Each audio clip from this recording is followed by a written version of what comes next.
governorship candidate for 2024 Obaseki. Capital market stakeholders pay tribute to Ogunbanjo. Police officer crushes one to death, injures three others in home. States, local governments lack infrastructure to manage ecological fund. Sean queries permanent secretary. Assign shown to receive staff of office December 14 and 19. RCCG bans indecent dressing in Redemption City. Now the news in details.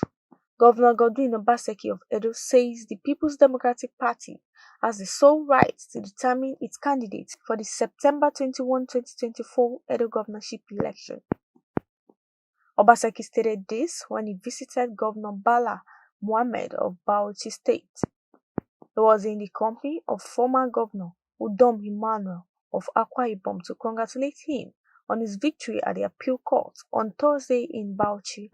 Obaseki described his relationship with his deputy, Philip Shuaibu, as cordial. Obaseki said the visit to Bauchi was to also discuss on pertinent issues relating to the PDP Governors Forum and other matters affecting Nigeria. The governor acknowledged that things were difficult and Nigerians were suffering, adding that it was time for Nigerian leaders to stop lamenting but confront the problems and find solutions to them. Meanwhile, at a special tribute session and closing gong ceremony, Nigerian Exchange Limited stakeholders paid tribute to the late Christopher Ogunbanjo, hailing his contributions to the capital market and economy at large. At the ceremony held on Thursday, the chairman of the NGS Group, Dr. Umaru Kwairanga, described the late Ogunbanjo as not only a father, but a patriarch and elder statesman, philanthropist, legal luminary, and a corporate titan. He added that Ogunbanjo was known not only for his corporate acumen, but also as one of Nigeria's most distinguished corporate lawyers. He encouraged the gathering to uphold the value that the late icon lived by saying, "In bidding farewell to Chief Ogunbanjo, let's not only remember the man, but also the values he held dear. Carry forward his torch, upholding the ideals of integrity, resilience, and unveiling commitment to excellence that defined his remarkable life."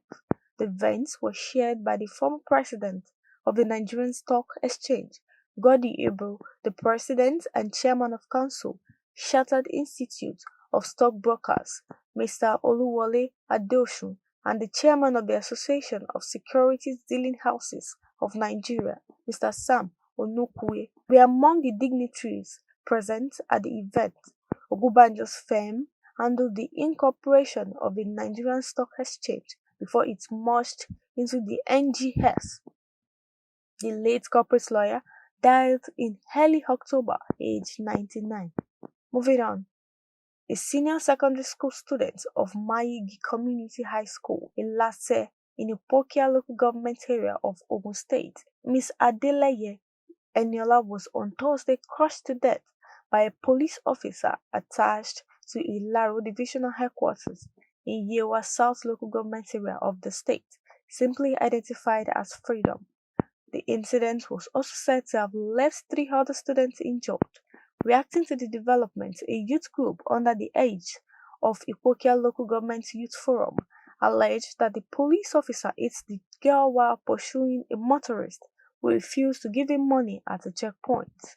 The group, in a statement signed by its General Secretary, Adeyemi Sulaiman Olusegun, added that some aggrieved students of the school who staged a protest to Diroko police station to express their displeasure were allegedly tear-gassed and beaten by the police.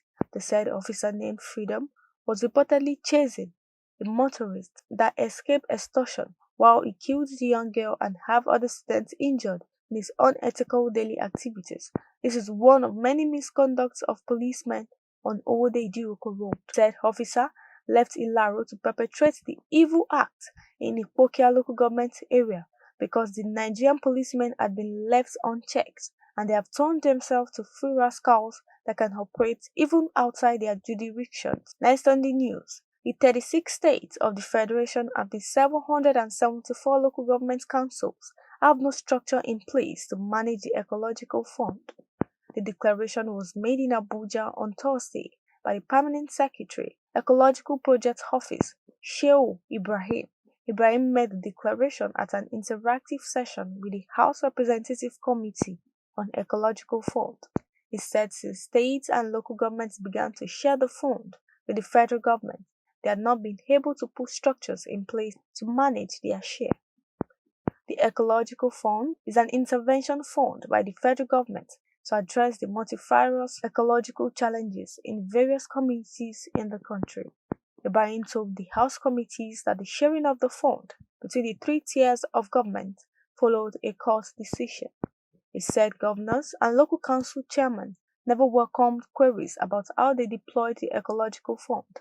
Ibrahim stressed that it was a misconception that the Ecological Projects Office is in charge of funds and at liberty to decide on where projects will be cited with the money in its coffers. He said whenever there were interventions, the Ecological Projects Office informed affected communities and went with the contractor to hand over the project to the community. This is to enable the community to take ownership of the intervention and communicate their observations to the project office. Responding, Rep. Sani Jaji, APC Kaura Namodu, Benin Magaji, chairman of the committee, said there should always be stakeholders' engagement before embarking on ecological fund intervention projects. He noted that the projects were stakeholders' projects and failure to ensure the stakeholders would always lead to security breach. He challenged the Ecological Fund Project Office to provide the needed advice to the President to enable him to take the correct steps. The Oyo State government on Thursday finally announced the presentation of staffs of officers and coronation of new Haseyin of Iseyin, Obaseki Oyebola Adeyeri III, Ajiro Tutu I, and the son of Ogbomosho land, Obagbadi Olaoye Orumogege III, respectively.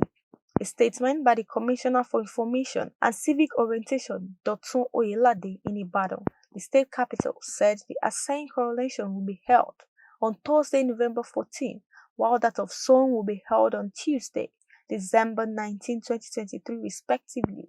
He said the government has set up a coronation committee headed by the Chief of Staff to the Governor, Seun Ogunwuyi, including the Commissioner for Local Government and Chieftaincy Matters, Seun Olaiwola, Commissioner for Culture and Tourism, Wasiu Olatunbosun, Commissioner for Information and Civic Orientation, Dotun Oyelade, and Executive Assistant to the Governor on Security, retired Commissioner of Police, Sunday Odukoya, as members of the committee.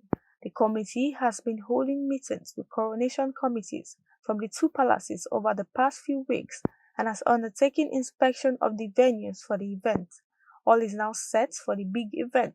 The government hereby seizes this opportunity to enjoin members of the public to show full support for the success of the event, the statement added. Lastly, 12 times ahead for residents of Redemption City in the Redeemed Christian Church of God campground, Mowe Obafemi Owode local government area of Ogun State, who are in the habit of dressing indecently, as the church leadership said it will melt out sanctions on any residents caught dressing indecently. This was contained in a memo from the Office of the Special Assistant to General Overseer Oladele Balogun and obtained by the Punch on Thursday. Balogun would disclose that the action was necessary to maintain the Holy City status of the Redemption Camp, noted that some sanctions will not be limited to children caught in the act alone, but to also be extended to parents and guidance of such children. The memo read, "We wish to formally inform all residents of Redemption City that in our commitment to preserving the city's sanctity and upholding its esteemed Holy City status, the Mission Authority is implementing stricter measures against indecent dressing throughout the city."